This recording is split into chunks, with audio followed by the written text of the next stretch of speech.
నారేండ్లు వాళ్ళ అధికారంలో ఇంతవరకు పూర్తి కాలేదు అధ్యక్ష. ఏ కాళోజీ కవిత్వం గురించి గొప్పగా చెప్పి కాళోజీ గురించి గొప్పగా మాట్లాడుతున్న వాళ్ళు ఈ ప్రస్తావన తెచ్చిన పల్లా రాజేశ్వరరెడ్డి గారు, నేను మీకు గుర్తు చేయదలుచుకున్న కాళోజీ కళాక్షేత్రం వరంగల్లో మొదలుపెట్టిందెప్పుడు ఈ రోజుకు అక్కడ మొండి గోడలతో నిలబడ్డది. ఈ కళాక్షేత్రాన్ని కూడా పూర్తి చేసి కాళోజీ గారి గౌరవాన్ని నిలబెట్టే బాధ్యత మా ప్రభుత్వం తీసుకుంటుంది. 9 నెలల్లో ప్రగతి భవన్ పట్టుకోగలుగుతారు మీరు ఉండడానికి రాజ్యసౌధం.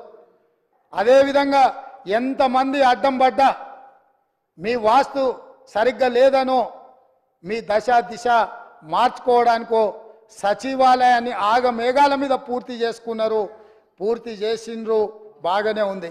కాళోజీ కళాక్షేత్రం ఎందుకు పూర్తి చేయలేదని ప్రజలు అడుగుతున్నారు. మా కాకపోయినా ప్రజలకు సమాధానం చెప్పండి.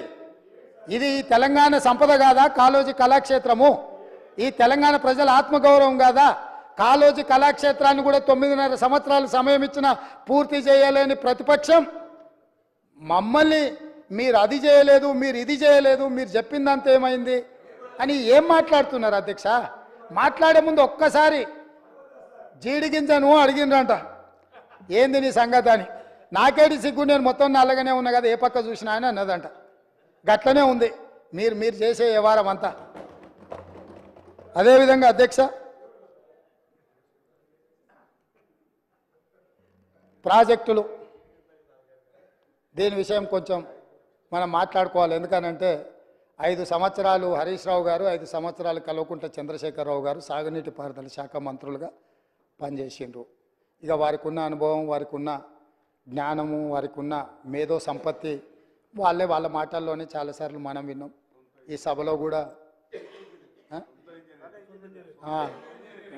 వారే డాక్టరు, వారే లాయరు, వారే ఇంజనీరు, వారే స్ట్రక్చరల్ ఇంజనీరు, వారే 80,000 పుస్తకాలు చదివి వాళ్ళ మేధస్సుతోనే నిర్మించారు. మేడిగడ్డ కడితే మేడిపండు అయింది. ఇక అన్నారం సంగతి నేను చెప్పాల్సిన పర్లేదు. సుందీళ్ళు ఎప్పుడేమవుతుందో తెలియదు, పంపు సెట్లు ఏమైనాయో తెలియదు. ఇవాళ వీటి మీద చర్చ వచ్చినప్పుడల్లా, కాళేశ్వరం అవినీతి గురించి చర్చ వచ్చినప్పుడల్లా కృష్ణానది జలాలను ప్రాజెక్టులు అప్పచెప్పిండ్రు అని మాట్లాడుతున్నారు అధ్యక్ష. ఇవాళ నిజంగానే వాళ్ళు మాట్లాడినప్పుడు నిజంగానే ఈ ప్రాజెక్టుల మీద జరిగిన అవకతవకలు కావచ్చు, లేకపోతే తప్పిదాలు కావచ్చు, వీటిని ఎట్లా సవరించుకోవాలి, ఎట్లా ముందుకెళ్ళాలి, ఎట్లా ప్రాజెక్టులను కాపాడాలి. పదే గతంలో 80,000 ప్రాజెక్టులకు 1,00,000 కోట్ల రూపాయల అవినీతి ఎట్లా జరుగుతుందని మేధావులు, మహామేధావులు మాట్లాడినారు అధ్యక్ష.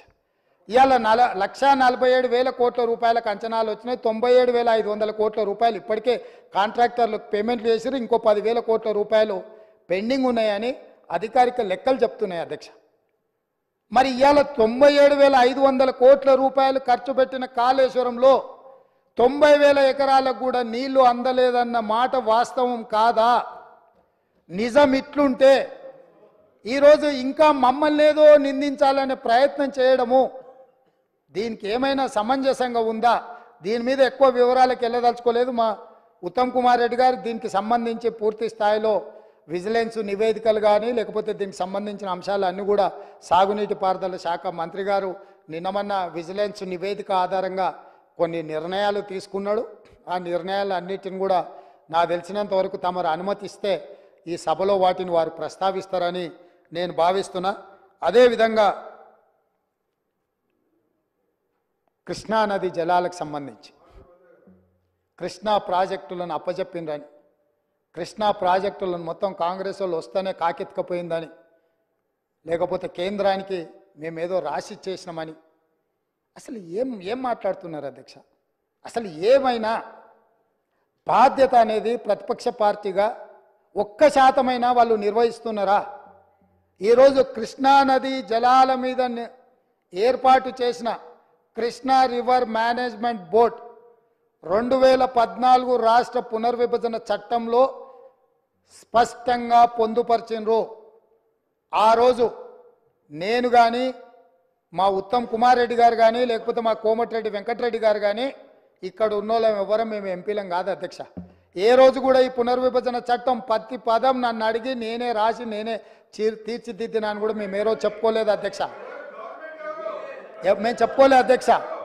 ఎవరు అధ్యక్ష ఆ రోజు సభలో సభ్యులు? కల్వకుంట్ల చంద్రశేఖరరావు గారు ఎంపీ. ఆ బిల్లు వచ్చినప్పుడు ఇటు లోక్సభలో కానీ అటు రాజ్యసభలో కేశవరావు గారు కానీ ఆ అంశాన్ని ప్రస్తావించి అభ్యంతరం పెట్టాల్సిన సందర్భంలో ఈ బిల్లును మేమే పాస్ చేయించినాం, మేమే తెచ్చినాం. దీన్ని రాసేటప్పుడు అందరు మాతోనే మాట్లాడారు, మొత్తం నా సూచనల మేరకే రాసిందని చెప్పారు అధ్యక్ష. ఆ రోజు రాపిచ్చింది రాసింది చంద్రశేఖర్ రావే అయితే అందులో ఒకవేళ లోపం ఉంటే ఆ లోపాలకు బాధ్యులు ఎవరు అధ్యక్ష? ఈనాడు ప్రతిపక్ష నాయకుడు ఆ లోపాలకు బాధ్యుడు కాదా అని నేను మీ ద్వారా అడగదలుచుకున్న అధ్యక్ష వాళ్ళను. ఈరోజు మీరు 2014 నుంచి 2023 వరకు కృష్ణా రివర్ మేనేజ్మెంట్ బోర్డు సమావేశాలు ఏర్పాటు చేసినప్పుడల్లా ఉమాభారతి గారు మంత్రిగా ఉన్నప్పుడు వారు వెళ్ళిండ్రు, చంద్రశేఖరరావు గారు వెళ్ళిండ్రు. వివిధ సందర్భాలలో వీళ్ళే అధికారికంగా వెళ్ళిండ్రు. ఇంతవరకు నేను మా ఉత్తమ్ కుమార్ రెడ్డి గారు ఏ సమావేశాలకు పిలవలేదు, మేము వెళ్ళలేదు అధ్యక్ష. మేము స్పష్టంగా తెలంగాణ హక్కులను కాపాడడానికి మేము కొట్లాడుతుంటే మా కాళ్ళకు తాళ్ళు పెట్టి కాళ్ళలో కట్టెపెట్టి మమ్మల్ని బోర్లు పడేయాలని వీళ్ళ తాపత్రయం ఏంది అధ్యక్ష? గుంజుకుంటా అన్నది ఎవరు అధ్యక్ష? నరేంద్ర మోడీ గుంజుకుంటా అన్నాడు. మరి వీళ్ళు ధర్నాలు చేయాలంటే ఏడు చేయాలి అధ్యక్ష? నల్గొండలో ఉంటాడా నరేంద్ర మోడీ? ఏడుంటాడు అధ్యక్ష? ఢిల్లీలో ఉంటాడు. శాతనైతే